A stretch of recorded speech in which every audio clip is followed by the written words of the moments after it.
नमस्कार दोस्तों, स्वागत है आपका हमारे चैनल पर। आज हम बात करेंगे कि दिवाली के अवसर पर हम माता लक्ष्मी, गणेश जी और माता सरस्वती की पूजा आखिर क्यों करते हैं। हम भगवान श्री राम, माता सीता, लक्ष्मण जी और हनुमान जी की पूजा क्यों नहीं करते, जबकि इस दिन भगवान श्री राम अयोध्या वापस आए थे। आखिर ऐसा क्यों है? इस विषय पर हमें कुछ कथाएं मिलती हैं और आज इस वीडियो में हम उन्हीं कथाओं के विषय में जानने वाले हैं। तो अंत तक वीडियो में बने रहें और अगर आप चैनल पर नए हैं तो इसको सब्सक्राइब करके बेल आइकन को प्रेस कर लें और हमारे साथ बोलें जय सिया राम।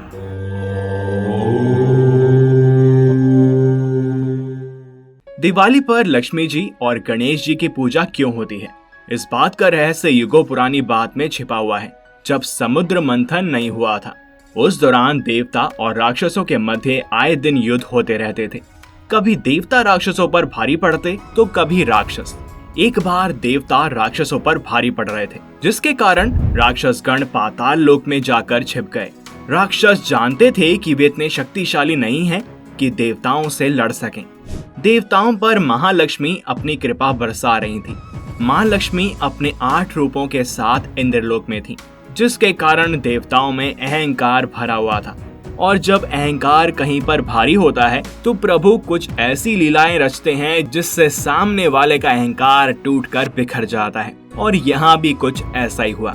एक दिन दुर्वासा ऋषि समापन की माला पहनकर स्वर्ग की ओर आ रहे थे। रास्ते में इंद्र अपने ऐरावत हाथी के साथ आते हुए दिखाई पड़े। इंद्रदेव को देखकर ऋषि प्रसन्न हुए और गले की माला उतार कर इंद्र की ओर फेंक दी, किंतु इंद्र मस्त थे। उन्होंने ऋषि को प्रणाम तो किया, लेकिन माला नहीं संभाल पाए और वह ऐरावत हाथी के सिर में डल गई। हाथी को अपने सिर में कुछ होने का अनुभव हुआ और उसने तुरंत सिर हिला दिया, जिससे माला जमीन पर गिर गई और पैरों से कुचल दी गई। यह देखकर ऋषि क्रोधित हो गए। दुर्वासा ऋषि ने इंद्र को श्राप दे दिया कि जिस अहंकार में तुम हो वह तुरंत तुम्हारे पास से पाताल लोक चला जाएगा। श्राप के कारण माता लक्ष्मी स्वर्ग लोक को छोड़कर पाताल लोक चली गईं। माता लक्ष्मी के चले जाने से इंद्र व अन्य देवता कमजोर हो गए। राक्षसों ने माता लक्ष्मी को देखा तो वे बहुत प्रसन्न हुए। राक्षस बलशाली हो गए और इंद्रलोक पाने की जुगत भिड़ाने लगे। उधर माता लक्ष्मी के जाने के बाद इंद्रदेव, देवगुरु बृहस्पति और अन्य देवताओं के साथ ब्रह्मा जी के पास पहुंचे। ब्रह्मा जी ने लक्ष्मी माता को वापस बुलाने के लिए समुद्र मंथन की युक्ति बताई। देवताओं और असुरों के बीच में समुद्र मंथन हुआ। हजारों वर्ष चले इस मंथन में एक दिन महालक्ष्मी निकली। उस दिन कार्तिक कृष्ण पक्ष की अमावस्या थी। लक्ष्मी माता को पाकर देवता एक बार फिर से बलशाली हो गए।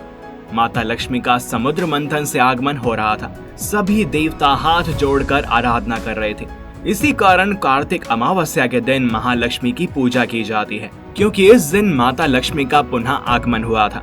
इसी के साथ ही रोशनी की जाती है। लक्ष्मी की मय में कोई गलती ना कर दें, इसलिए माता सरस्वती और गणेश जी की पूजा होती है। लक्ष्मी जी के साथ गणेश जी की पूजा के पीछे एक और कथा मिलती है। ये तुम सभी जानते हैं कि सनातन धर्म में भगवान गणेश को प्रथम देवता के रूप में पूजा जाता है। इसलिए किसी भी मांगलिक कार्य को शुरू करने से पहले भगवान गणेश की पूजा अर्चना अनिवार्य होती है। मान्यता है कि ऐसा करने से सभी कार्य सफल होते हैं और उनका सकारात्मक फल व्यक्ति को प्राप्त होता है। शास्त्रों में यह भी बताया गया है कि दीपावली के दिन माता लक्ष्मी के पूजन के समय भगवान विष्णु की नहीं बल्कि गणेश जी की पूजा जरूर होनी चाहिए। किंवदंती के अनुसार माता लक्ष्मी ने भगवान विष्णु से एक चर्चा करते समय यह कहा था कि मैं धन, धान्य, ऐश्वर्य सभी चीजों का वरदान देती हूँ। मेरी कृपा से ही सभी भक्तों को सुख की प्राप्ति होती है। ऐसे में मेरी पूजा सबसे सर्वश्रेष्ठ होनी चाहिए। भगवान विष्णु ने माता लक्ष्मी के इस अहंकार को जान लिया और इसे तोड़ने का फैसला किया। प्रभु ने माता लक्ष्मी से कहा कि आप भले ही सुख समृद्धि प्रदान करती हो, लेकिन किसी भी स्त्री को मातृत्व का सुख ना मिलने से उसका नीरत्व अपूर्ण रह जाता है। इसलिए आपकी पूजा सर्वश्रेष्ठ नहीं मानी जा सकती। यह बात सुनकर माता लक्ष्मी बहुत निराश हुई और माँ पार्वती के पास अपनी व्यथा सुनाने पहुँच गयी। माँ लक्ष्मी की पीड़ा को देखते हुए माता पार्वती ने अपने पुत्र गणेश को उन्हें दत्तक पुत्र के रूप में सौंप दिया। इस बात से प्रसन्न होकर माता ने यह घोषणा की कि व्यक्ति को लक्ष्मी के साथ गणेश जी की उपासना करने से ही धन ऐश्वर्य की प्राप्ति होगी। और तभी से दीपावली के अवसर पर माता लक्ष्मी के साथ भगवान गणेश की पूजा की जाती है। और इसको लेकर कुछ लोग ये भी कहते हैं कि इस दिन भगवान श्री राम ने सबसे पहले भगवान गणेश और माता लक्ष्मी का पूजन किया था और तभी से सभी लोग माता लक्ष्मी और गणेश जी का पूजन करने लगे। वहीं एक रोचक कथा यह भी कहती है कि भगवान श्री राम इस दिन अयोध्या वापस नहीं आए थे, बल्कि रावण के वध के तुरंत बाद ही वे अयोध्या आ गए थे, क्योंकि उनके वनवास के 14 वर्ष तभी पूर्ण हो गए थे और अगर वे अयोध्या नहीं लौटते तो भरत की मृत्यु हो जाती। अगर आप दीपावली पर माता लक्ष्मी, गणेश जी और माता सरस्वती की पूजा के पीछे आत्मायिक अर्थ को समझना चाहते हैं तो उसका विवरण धर्म शास्त्रों में कुछ इस प्रकार है। शास्त्रों के अनुसार श्री का अर्थ है लक्ष्मी। दीपावली के अवसर पर ऋग्वेद में वर्णित श्री सूक्त के माध्यम से लक्ष्मी जी की स्तुति की जाती है, किंतु श्री धन की ही देवी हैं का द्योतक नहीं है। इसके अर्थों में ऐश्वर्य, वैभव, यश, कीर्ति, कांति, शुभ, सुंदर, श्रेष्ठ, योग्य आदि भी समाहित हैं। इसीलिए ज्ञान की देवी श्री सरस्वती और बुद्धि व शुभ के देव भगवान श्री गणेश हैं। स्वयं लक्ष्मी जी भी श्री लक्ष्मी हैं। दीपावली में हम तीनों की पूजा करते हैं। संदेश ये है कि धन, ज्ञान और शुभ परस्पर विरोधी नहीं, पूरक हैं। इसलिए यह मिथ्या धारणा निकाल दीजिए कि माता सरस्वती के साधक को लक्ष्मी नहीं मिल सकती या शुभ की राह पर चलकर धन नहीं कमाया जा सकता। तैल चित्रों में आप देखेंगे कि लक्ष्मी जी और सरस्वती जी में कोई विशेष अंतर नहीं होता है। वीणा वादनी श्वेतवसना है तो लक्ष्मी जी को भी श्वेतवसना पद्मासना कहा गया है। पुस्तक और वीणा के स्थान पर कलश और कमल चित्रित कर दीजिए और साकार हो गई लक्ष्मी।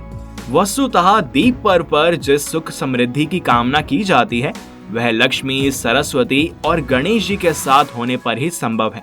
हिंदी के संदर्भ में दीपावली की सीख यह है कि हमारी भाषा, हमारा लेखन शुभ हो, उसमें हमारा ज्ञान झलके, तो बुद्धि चातुर्य का प्रयोग भी हो, वह सुंदर और श्रेष्ठ हो। अतः ज्ञान, अध्ययन, बुद्धि जिससे रोचकता आती है और समाज हित का मेल हो जाए तो भाषा अर्थात सरस्वती के माध्यम से संपदा अर्थात लक्ष्मी की प्राप्ति में देर नहीं।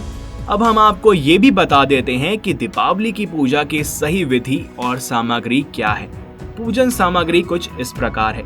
माता लक्ष्मी, माता सरस्वती व गणेश जी की प्रतिमा या चित्र के अतिरिक्त रोली, कुमकुम, खील, बताशे, गंगा जल, पान, सुपारी, चावल, धूप, कपूर, अगरबत्तियां, मिट्टी तथा तांबे के दीपक, लौंग, इलायची, रुई, कलावा जिसको मौली भी कहा जाता है, नारियल, शहद, दही, गुड़, धनिया, कमल गट्टे की माला, शंख, आसन, पंचामृत, दूध, मेवे, जनेऊ, श्वेत वस्त्र, इत्र, चौकी, कलश, थाली, चांदी का सिक्का, फल, फूल, जौ, गेहूं, दूर्वा, चंदन, सिंदूर, घृत और देवताओं के प्रसाद के लिए बिना वर्क का मिष्ठान।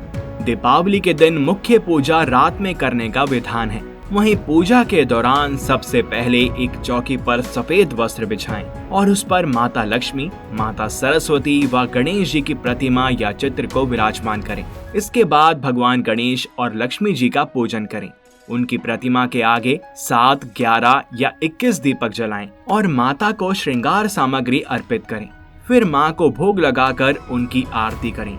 कुछ जगहों पर आरती नहीं की जाती, तो आपको आरती करनी है या नहीं इसका फैसला आप स्वयं करें। और फिर इस समय श्री सूक्त, लक्ष्मी सूक्त व कनक धारा स्त्रोत का पाठ करें। माना जाता है कि इससे देवी माँ अत्यधिक प्रसन्न होती हैं। यह सब करने के पश्चात आपकी पूजा पूर्ण हो जाती है। पूजा पूर्ण हो जाने के बाद माता से कोई भूल चूक हो गई हो तो उसके लिए क्षमा मांगते हुए प्रार्थना करें। इस दौरान देवी माँ से कहें कि हे माँ, ना तो मैं आह्वान करना जानता हूँ और ना ही विसर्जन करना, पूजा कर्म भी मैं नहीं जानता।